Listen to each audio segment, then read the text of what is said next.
Hey guys! Today I'm going to tell you what an artificial neural network is. Artificial neural networks were inspired by the brain's architecture. They are used for complex machine learning tasks like speech recognition.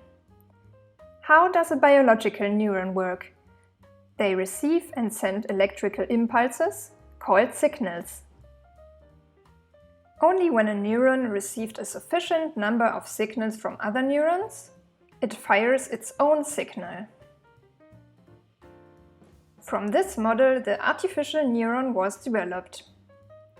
It has one or more binary inputs and one binary output. Here you see the three neurons A, B and C. The arrows symbolize the connections between them. As there is more than one neuron, we already have a neural network.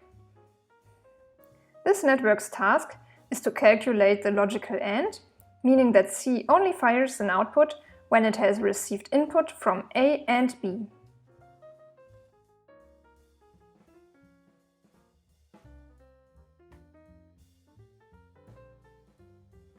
In my next video, I will tell you what a perceptron is.